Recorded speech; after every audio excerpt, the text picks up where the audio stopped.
समझ नहीं आ रहा अपने सैलरी इंक्रीमेंट का क्या करूं। बेटा इतना क्या सोच रहा है, अपने म्यूचुअल फंड्स के एसआईपी का टॉप अप करा ले। This is the right time.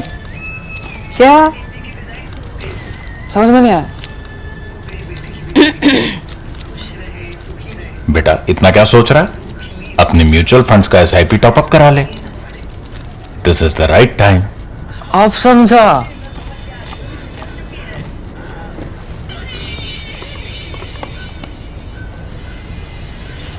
Mutual fund investments are subject to market risks. Read all scheme related documents carefully. नमस्कार, द प्रिंट में आपका स्वागत है। ऑप सिंदूर पर ऑल पार्टी डेलीगेशन और भारत के रक्षा बजट से लेकर क्रिकेट तक पिछले कुछ दिनों में आपके द्वारा भेजे गए सवालों पर चर्चा करने हम हाजिर हैं हमारे साप्ताहिक शो शेखर से सवाल में। मैं पूर्वा मंधानी और मेरे साथ है हमारे editor in chief Shekhar Gupta. Shekhar, सवालों से शुरुआत की जाए। एकदम बिल्कुल। चलिए, पहला सवाल आ रहा है प्रियंका बजाज का। पूछ रही हैं, आप पहले तो बोल रही हैं आपके और आपकी टीम के शानदार काम के लिए धन्यवाद। बोल रही है मैं ये जानना चाहती थी कि आपकी राय में अलग अलग देशों में गए इन डेलीगेशंस का वास्तव में क्या प्रभाव होगा, क्या हम इसके लिए बहुत लेट नहीं है? देखिए, ये गए अच्छी बात है, लेकिन इसका बहुत अच्छा प्रभाव नहीं होगा और उसके कई कारण हैं। एक तो देखिए, ये जिसको हम नैरेटिव कहते हैं जी, ये आप ऐसे सेट नहीं कर सकते। आपके डेलीगेशन जाएंगे, उनसे कौन मिलेगा? या वो कुछ ऑफिशियली उस तरीके पे से लोगों में से मिल लेंगे, वो तो आपके राजदूत भी मिल सकते हैं, और या फिर जो आपके भारतीय मूल के लोग हैं या जो भारत में बिजनेस करते हैं वो लोग आपसे मिलने आएंगे जी। लेकिन जो ग्लोबल पब्लिक ओपिनियन होती है वो ग्लोबल मीडिया बनाता है। तो हमारी सरकार का कुछ रुख ये भी है, हमारी राजनीति का भी इस समय के जो पश्चिमी मीडिया है वो हमारे खिलाफ है, उससे बात करने का फायदा ही नहीं है जी। अब, और उससे कुछ फर्क भी नहीं पड़ता। तो अगर आपने ये फैसला कर लिया कि वो आपके खिलाफ है, आपके हमेशा खिलाफ ही बोलेगा लिखेगा, उससे बात करने का फायदा भी नहीं है और उससे फर्क भी नहीं पड़ता, फिर आप इतनी चिंता क्यों करते हैं कि वो क्या कह रहा है? तो इसका तरीका यही होता है कि उसके साथ एंगेज किया जाए, या तो उसके साथ एंगेज करिए या उसके साथ एंगेज मत करिए, लेकिन फिर परवाह मत करिए। तो जैसे चीनी भी हैं, कई तरीके से परवाह नहीं करते, जो कहते हैं कहते जाओ। तो हालांकि चीनी भी, चाइनीज लोग भी, चाइनीज सरकार भी कुछ हद तक उनके साथ इंटरैक्ट करती है। तो ये जो विदेशों में जो ग्लोबल ओपिनियन है, जो अंतर्राष्ट्रीय ओपिनियन है, खास करके जो हमारे दोस्त देश हैं जो कि पश्चिमी देशों के लोकतंत्र हैं, वही हमारे दोस्त देश हैं, तो उनमें तो उनका मीडिया तय करता है। तो जब तक आप उनके मीडिया के थ्रू बात नहीं करेंगे तब तक आपकी बात बहुत आगे जाएगी नहीं। आप वहां पे जाके रामलीला मैदान वहां का ढूंढ के वहां पब्लिक मीटिंग नहीं कर सकते हैं। तो ये ठीक है, बात ठीक है, बाद में किया गया। इसका हमें डबल नुकसान ये भी हो गया कि हमारे देश में जो ऐसे समय में हमेशा एकता नजर आती थी वो एकता भी टूट गई, क्योंकि जैसे बीजेपी ने किया कि विपक्षी पार्टियों के लोग अपने आप बुला लिए उनसे पूछे बिना। तो कुछ ने उसका तरीका निकाला, जैसे कि ममता बनर्जी ने तो अभिषेक को भेज दिया, कांग्रेस नहीं निकाल पाई तो उसमें कांग्रेस के अंदर मारामारी हो रही है। अब कांग्रेस के अंदर जो मारामारी हो रही है वो कांग्रेस की समस्या है, लेकिन उस चक्कर में देश की एक छिछालीदर हो रही है। और ये कुछ बातें हैं जो ठीक तरह से हैंडल हो सकती थी, लेकिन हैंडल हुई नहीं। मैं नहीं समझता कि इनके डेलीगेशंस के जाने से कोई पब्लिक ओपिनियन पे फर्क पड़ेगा। इनकी जो कवरेज हुई है वो भी सिर्फ इंडिया में ही हुई है। शेखर, इसी से जुड़ा एक और सवाल आ रहा है हर्षल शाह का। वो पूछ रहे ये देखना बहुत अच्छा है कि सभी दलों के डेलीगेशंस दुनिया भर में जा रहे हैं और एक स्वर में भारत का पक्ष रख रहे हैं। क्या ये बातचीत हमारी राजनीति में नरसिम्हा राव प्लस वाजपेयी युग की सभ्यता वापस लाएगी, या ये सिर्फ एक पेड फॉरेन टूर होगा और एक महीने में सभी नेता एक दूसरे पर आरोप प्रत्यारोप लगाते रहेंगे? देखिए, ये तो पेड फॉरेन ट्रिप ही है, क्योंकि आरोप प्रत्यारोप अपने आप शुरू हो गए। जो नरसिम्हा राव वाजपेयी वो एक और पीढ़ी थी, उन पीढ़ी के पुराने आपस में ताल्लुकात थे, कई दशकों से साथ वो पार्लियामेंट में काम कर रहे थे, और एक बेसिक एक अलग तरह की पॉलिटिक्स थी। मतलब काम, अब मैं कोई और यूज नहीं करना चाहता एडजेक्टिव इसमें, लेकिन मैं कहूंगा काम थी राजनीति उस समय। आपस में बोलना चालना, बातचीत, शादी ब्याह में आना जाना, वो सब था। वो अब नहीं है। अब इस समय बिल्कुल विपक्षी कहीं भी हो, चाहे किसी राज्य में हो सकता है कोई राज्य ऐसा हो जहां पे कांग्रेस की सरकार हो या टीएमसी की सरकार हो या डीएमके की सरकार हो या बीजेपी हो, तो सब अब रूलिंग पार्टी और अपोजिशन का दुश्मन हो गए आपस में। तो जो हमारी राजनीति है वो इस समय टूटी हुई है, ब्रोकन है। वो राजनीति नहीं है जो नरसिम्हा राव के समय थी, जब उन्होंने वाजपेयी को भेजा अपने डेलीगेशन का हेड बना के, और नंबर 2 बनाया सलमान खुर्शीद को, हालांकि वे मिनिस्टर ऑफ स्टेट थे जी। नहीं तो सलमान खुर्शीद कहते मैं तो मंत्री हूं, मैं अपोजिशन लीडर के नीचे क्यों जाऊं, लेकिन फिर भी भेजा गया क्योंकि देश के हित में था। इस समय क्योंकि बीजेपी भी 24/7/365 इलेक्शन के मोड में ही रहती है हर समय, तो इसमें ऐसे काम कर पाना बहुत कठिन हो जाता है। शेखर, अगला सवाल संचित सुमन का है। बोल रहे हाल ही में रक्षा मंत्रालय ने काफी एम्बिशियस टाइमलाइन के साथ AMCA प्रोजेक्ट के डेवलपमेंट को मंजूरी दी है।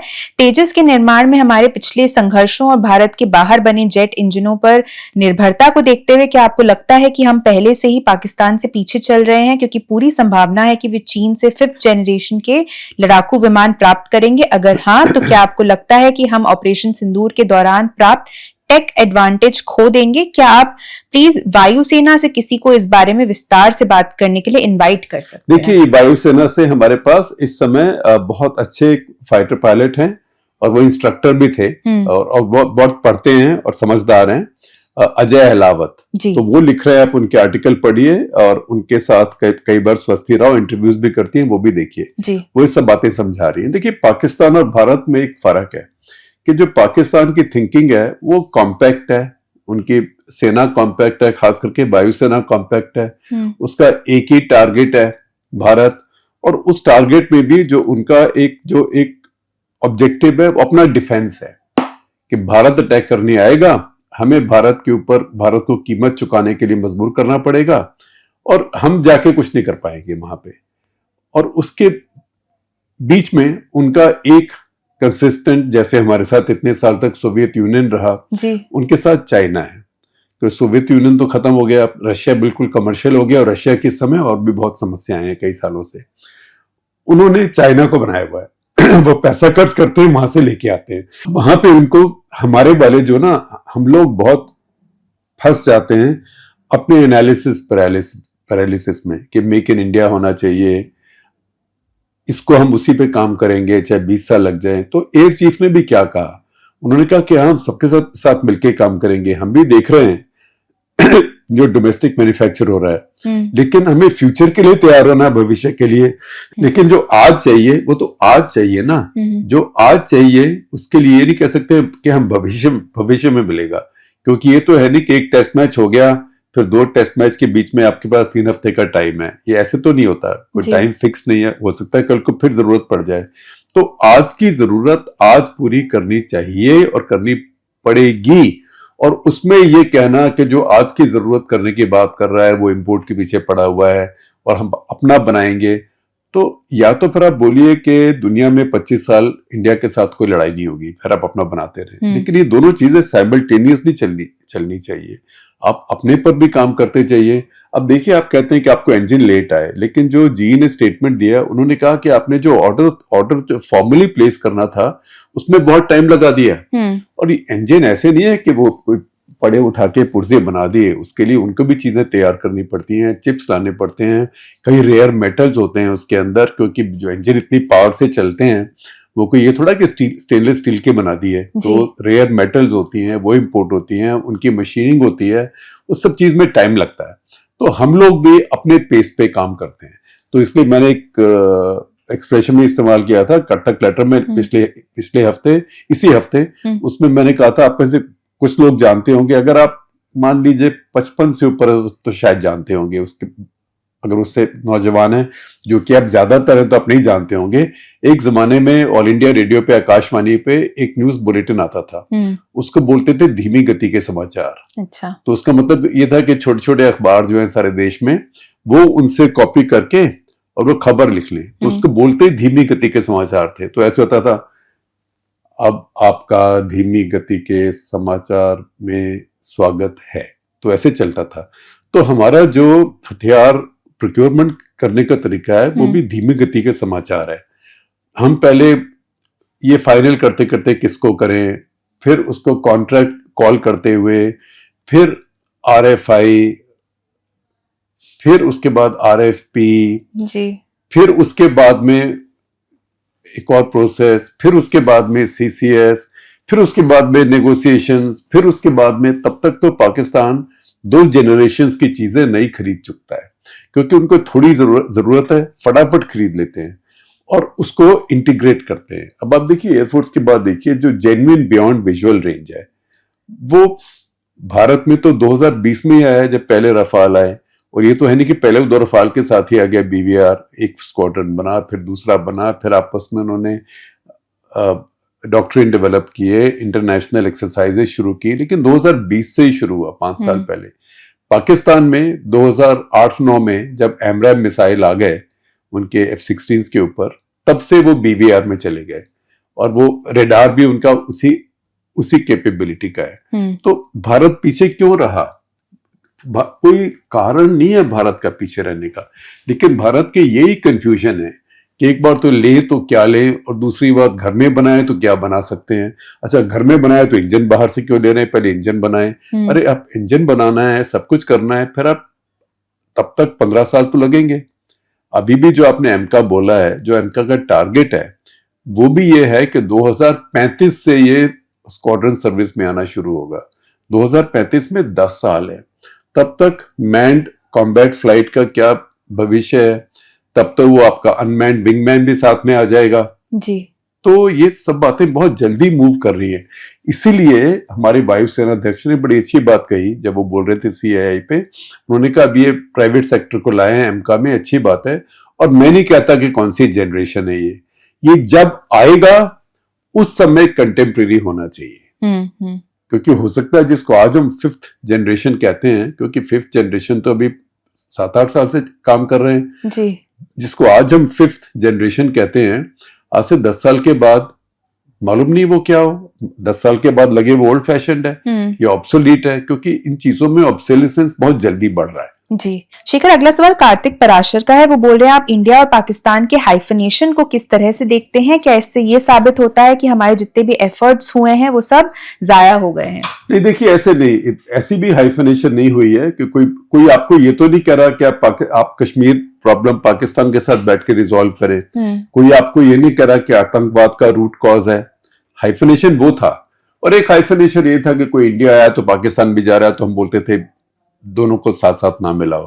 तो अब भारत का दर्जा कोई और है। अभी समस्या ये है कि अभी हम स्वयं अपने आप को हाइफनेट कर रहे हैं पाकिस्तान के साथ से, और जो भारत की इंटरनल राजनीति है अभी, उसमें पाकिस्तान इतना प्रोमिनेंट हो गया है। अब आप देखिए मोदी जी की भी हर स्पीच में आप देखिए पाकिस्तान कहीं ना कहीं आता है, बीजेपी की हर स्पीच में हर नेता की पाकिस्तान कहीं ना कहीं आता है। तो हम पाकिस्तान को अपनी पॉलिटिकल डिस्कोर्स में इतना ले आए हैं कि हम अपने दिमाग में अपने आप को पाकिस्तान के साथ हाइफनेट कर सकते हैं। दुनिया नहीं करना चाहती, और क्योंकि दुनिया को कोई इंसेंटिव भी नहीं है पाकिस्तान के साथ हमें हाइफनेट करने का, क्योंकि पाकिस्तान में किसी का इतना इंटरेस्ट है नहीं। लेकिन हमने अब पाकिस्तान को अपनी राजनीति में इतना इंटीग्रल बना दिया है कि एक वो जबरदस्त हाइफनेशन हो गई है। और वो जो हाइफनेशन है, वो जो हमारा जो स्ट्रेटेजिक स्पेस होता है उसको भी नैरो करती है, क्योंकि आपको हर चीज में पाकिस्तान पाकिस्तान पाकिस्तान बोलना ही है, क्योंकि वो अब आपके इंटरनल इलेक्टोरल पॉलिटिक्स के साथ लिंक हो गया है। सो एक तरीके से वो पाकिस्तान को भी लेवरेज मिल जाती है उसके साथ, क्योंकि उनको पता है कि हम कुछ करके, शैतानी करके भारत की अंदरूनी राजनीति को इन्फ्लुएंस कर सकते हैं। तो ऐसा हमें इससे थोड़ा सा डिस्टेंस करना चाहिए अपने आप को। हमें खुद को और अपने दिमागों को पाकिस्तान के साथ डिहाइफनेट करने की जरूरत है। दुनिया तो तभी बात करती है जब आपका हमारा झगड़ा होता है आपस में, तो कोई चाहता नहीं कि दुनिया में एक और जंग हो जाए, और वो भी खास करके 2 एटम बॉम्ब वाले देश हैं। अच्छा, हम तो बात नहीं करते न्यूक्लियर वेपन्स की, पाकिस्तानी करते हैं, क्योंकि उनको पता है वो एक तरीका है दुनिया को यहाँ बिचौलिया बना के बीच में लाने का। तो वो लिवरेज हम पाकिस्तानियों को क्यों देते हैं? वो इसीलिए दे रहे हैं कि हमारी अपनी राजनीति में पाकिस्तान अब एक लार्जर देन लाइफ इमेज बना चुका है। अनुभव सक्सेना बोल रहे हैं, वित्त मंत्रालय ने रक्षा बजट बढ़ाने से साफ इनकार कर दिया है, लेकिन आमका और जीटीआरई जैसे कार्यक्रमों के लिए धन की जरूरत होती है, तो फिर भारत जैसे देश जिसके सामने 2 मोर्चों या फ्रंट्स पर युद्ध का खतरा है, वह अपनी रक्षा पर खर्च करने से क्यों कतराता है? देखिए, पहली बात तो मैंने ये देखा नहीं है कि वित्त मंत्रालय ने खर्चा बढ़ाने से, डिफेंस का बजट बढ़ाने से मना किया है। सिर्फ ये है कि बजट को बहुत टाइट रखा हुआ है। और वो क्यों टाइट रखा हुआ है 11 साल से, कुछ ये सोच के कि लड़ाई में होगी नहीं, तो वो थोड़ा सा अब उससे हमें जगने की जरूरत है। जैसे कि हम 1962 में जगे थे, वैसे हमें फिर जगने की जरूरत है, नहीं तो ये बहुत बड़ी अनर्थ हो जाएगा आगे जाते हुए, क्योंकि चीन भी तो है ना, और चीन के क्लेम्स है हमारे ऊपर, तो इसमें हम लापरवाही नहीं कर सकते। हमारे यहाँ जो समस्या है वो ये नहीं कि पैसा अवेलेबल नहीं, पैसा अवेलेबल हो जाएगा, भारत के पास हेडरूम है और ये हेडरूम बनाया जा सकता है, लेकिन सिर्फ हमारी जो एबिलिटी है खर्च करने की और कुछ खरीदने की, उसमें हम आपस की बहस में इतना पड़ते हैं। और आजकल तो बहस में ट्विटर भी शुरू हो गया है, बहुत एनोनिमस अकाउंट्स हैं उसमें। कोई अगर सेना किसी भी चीज को थोड़ा सा समर्थन कर दे तो उसके पीछे एकदम पड़ जाते हैं, जिसको वुल्फ फैक कहते हैं, फियरल अटैक कहते हैं, ऐसे उसके ऊपर अटैक हो जाता है। तो सब डरते हैं, सेनाओं में भी सब डरते हैं कि अगर मैं बोलूं कि मुझे ये चाहिए, ऐसी चीज चाहिए, तो लोग मुझे सोशल मीडिया पे अटैक करेंगे कि तुम तो इसके एजेंट हो, फलाना चाहते हो, तुम्हारा इसमें कोई इंटरेस्ट है। तो ये हमारे यहाँ जो वातावरण है इस समय बहुत दूषित हो गया है। शेखर, अगला सवाल सुनील गौर का है, हमारे सब्सक्राइबर हैं, बोल रहे हैं भारत का रक्षा बजट अमेरिकी डॉलर के हिसाब से पाकिस्तान के रक्षा बजट के लगभग 8 गुना ज्यादा है, फिर भी हम युद्ध में पाकिस्तान को ओवरवेल्म नहीं कर पाते, ऐसा क्यों? ये आपका बहुत अच्छा सवाल है और ये सवाल हमारे जैसे लोग भी बहुत बार रेज करते रहते हैं और मैंने कोई स्टडी करने की भी कोशिश की है। हो सकता है, पक्का नहीं, पर हो सकता है कि पाकिस्तान जो अपने डिफेंस पेंशन है वो बजट में नहीं दिखाता है, पहले भारत भी नहीं दिखाता, लेकिन फिर भी अगर हो भी जाएगा तो जो उनका जो आज 9 बिलियन है या 10 बिलियन है, शायद 11 हो जाएगा, थोड़ा बहुत और इधर उधर छुपाते होंगे। तो हमारे पास जो डिफेंस बजट है हमने बहुत स्कैटर किया हुआ है इसको, हमारे यहाँ फोकस और ज्यादा होना चाहिए और उसको आर्मी, नेवी, एयरफोर्स के बीच में, और फिर कितना आपकी एडमिनिस्ट्रेटिव कॉस्ट है, आपको इतने कैंटोनमेंट चाहिए कि नहीं चाहिए भारत में, क्योंकि वो सब चीजें मैन पावर भी कंज्यूम करते हैं और फिक्स्ड कॉस्ट भी कंज्यूम करते हैं। तो ये बड़ी चीजें हैं। और कुछ भारत को ये प्लान ये नहीं किया कि हम हर एरिया में कुछ ऐसी चीज ले लें जिससे कि पाकिस्तान के ऊपर हमारी ओवरवेलमिंग सुपीरियरिटी हो जाए। वो संभव है, लेकिन हम सोचते हैं थोड़ा पाकिस्तान, थोड़ा चीन, थोड़ा पाकिस्तान, थोड़ा चीन। तो ना सिर्फ हम उस चक्कर में अपने जो मीगर, जो लिमिटेड रिसोर्सेज हैं उनको बांटते रहते हैं पेनी पॉकेट्स में। तो ये फोकस के साथ काम करना बहुत जरूरी है और रक्षा में एक विजन बहुत जरूरी है। लेकिन अब समस्या यह है कि जब आप विजन की बात भी करें तो लोग कहते हैं हम अपना बनाएंगे, हम अपना प्लान करेंगे, अपनी रिसर्च करेंगे। वो सब करना चाहिए, लेकिन सब, जैसे कि वायुसेना अध्यक्ष ने कहा, वो सब भविष्य में है, तो भविष्य की तैयारी करें, लेकिन आज का तो अभी कुछ इंतजाम करें ना। जी शेखर, अगला सवाल, इनका यूजर नेम है दिस ओवर पीसी वर्ल्ड। ये पूछ रहे हैं कि क्या ये कहना गलत होगा कि कांग्रेस 2004 से 14 में सेल्फ रिलायबिलिटी में विफल रही और भाजपा ने पिछले 10 सालों में इंडिजिनस वेपन इंडस्ट्री में या उद्योग में निवेश किया? अगर हाँ तो कैसे? देखिए, निवेश की बात नहीं है, ये जरूर है कि बीजेपी के आने के बाद काफी ऑर्डर दिए गए जो कि अपनी इंडस्ट्री को दिए गए। ये भी समझने की बात उसके साथ है कि हथियार सिस्टम एक दिन में नहीं बन सकता, 10 साल में भी नहीं बन जाता। ये सब काम पहले शुरू हुए। अगर आप वापस जाएं तो जहां तक मुझे याद है कि जो कि ब्रह्मोस का पहला एग्रीमेंट था वो शायद ये गौड़ा गुजराल उस समय में कभी हुआ था। उसके आगे हर प्रधानमंत्री के थ्रू चलता गया। आपको एक ट्वीट हम दिखाएंगे, जयराम रमेश का है, जो दिखाएंगे कि हर प्राइम मिनिस्टर के आगे आगे चलता गया और फिर चल के फिर बनना शुरू हुआ और अब आगे। अब जरूर है कि बीजेपी ने उसको स्टॉक पाइल किया है, ज्यादा ऑर्डर दिए हैं और अब ज्यादा कमर्शियल स्केल पे उसकी प्रोडक्शन शुरू हो गई है, क्योंकि वो कंपनी है, जॉइंट वेंचर है।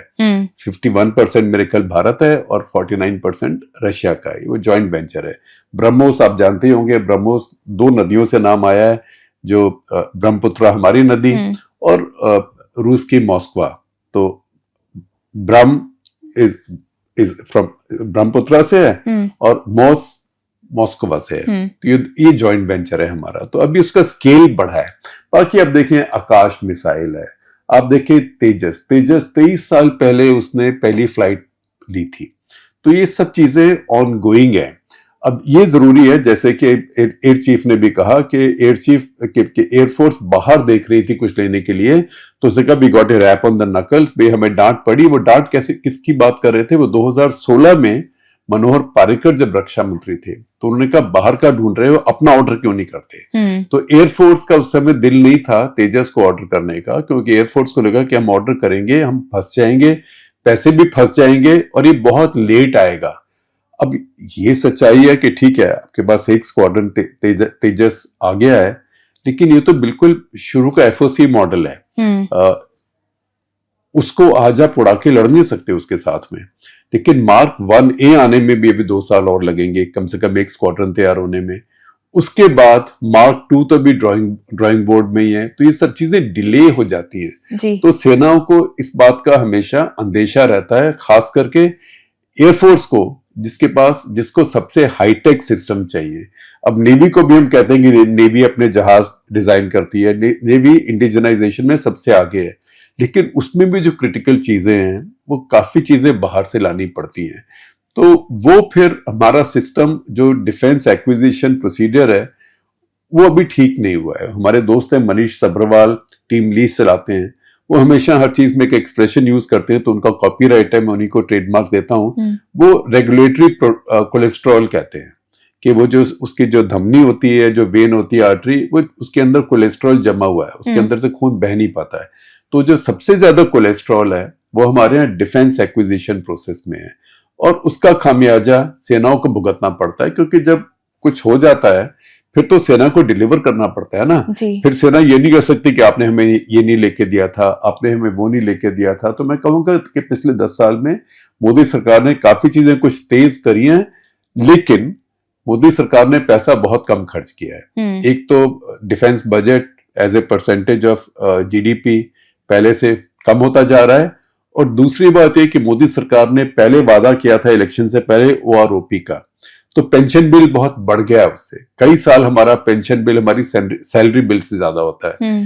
पेंशन बिल, फिर सैलरी बिल, फिर आपका इधर उधर आपके गाड़ियां चलना, आपकी जो ट्रेनिंग में खर्चा, आपका बिजली पानी किराया, सब चीजों का खर्चा होता है। इतनी बड़ी एस्टैब्लिशमेंट है जिसको हम फिक्स्ड कॉस्ट कहते हैं। तो उसके बाद हम मॉडर्नाइजेशन के लिए हमारे पास बहुत कम पैसा बचता है। तो ये हमें बढ़ाना चाहिए था। अब ठीक है, अब जो समय निकल गया, आपको बैकडेट से तो बढ़ा नहीं सकते, लेकिन अभी इसको बढ़ाना और तैयारी को ऐसे करना पड़ेगा जैसे कि दूसरी चुनौती अभी कल ही आने वाली है, क्योंकि मुझे नहीं लगता कि इस बार आपको 5-6 साल का रिस्पाइट मिलेगा। जैसे मान लीजिए आपको कपड़ा फट गया, आपको आज नया कपड़ा खरीदना है, मुझे नया कपड़ा खरीदना है आज, तो मैं ये थोड़ा बोलूंगा कि पहले खेत में जाता हूं, मैं कपास लगाऊंगा अपनी, फिर कपास निकालूंगा, फिर कपास का धागा सूतूंगा, उसके बाद मैं चरखा चलाऊंगा या मशीन चलाऊंगा जो भी, फिर कपड़ा बनाऊंगा। ऐसे नहीं होता है। अभी तो मैं जाके कपड़ा लाऊंगा ना कहीं से, चाहे मेरे देश के मिल का हो चाहे कहीं बाहर का हो। तो कुछ इस तरह से रक्षा में भी होता है।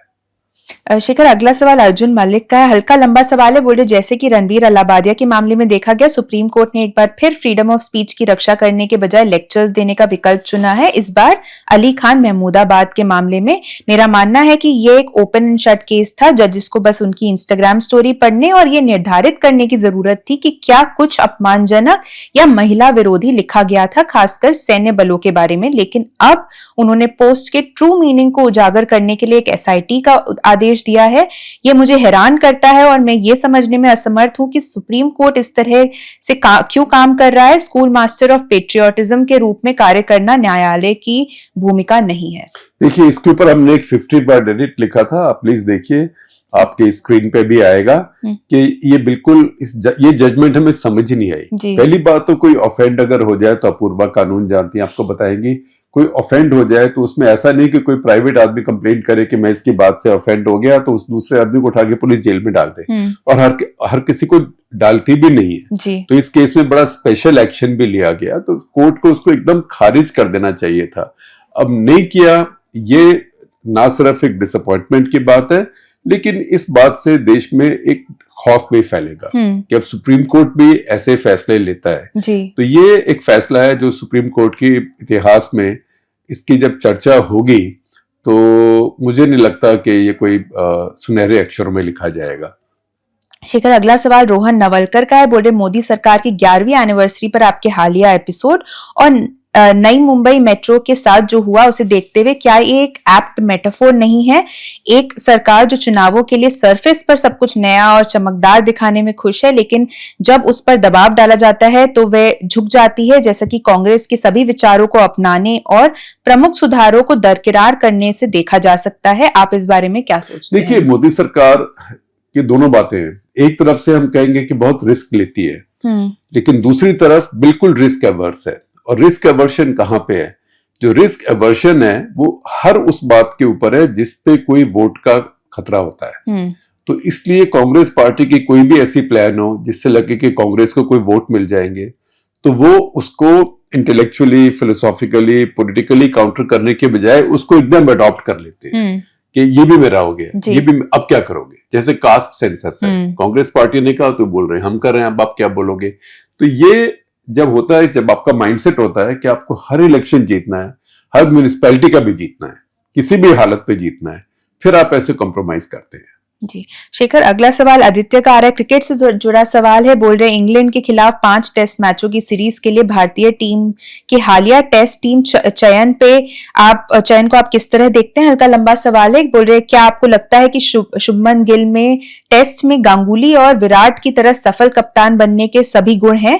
क्या आपको लगता है कि अगर बुमराह पूरी तरह से उपलब्ध नहीं होते तो भी कप्तान के तौर पर बेहतर विकल्प हो सकते थे? क्योंकि कप्तान ऐसा व्यक्ति होना चाहिए जो प्लेइंग 11 में ऑटोमेटिक चॉइस हो, और दुर्भाग्य से शुभमन गिल इस क्राइटेरिया को पूरा नहीं कर पा रहे हैं। देखिए, ये भारतीय टीम अब नई बन रही है, टेस्ट टीम भी नई बन रही है, जो कि अच्छी बात है, और ट्रांजिशन में ऐसे होता है और नौजवान कैप्टन बेहतर होता है। दूसरी बात है कि बुमराह बॉलर को कैप्टन बनाना, खास करके फास्ट बॉलर को कैप्टन बनाना, उसके ऊपर बहुत ज्यादा प्रेशर हो जाता है, क्योंकि फिर वो कितनी बॉलिंग करेगा? बुमराह तो बहुत ध्यान से रखना पड़ता है, दिन में आप उसे 25 ओवर बॉलिंग नहीं करा सकते।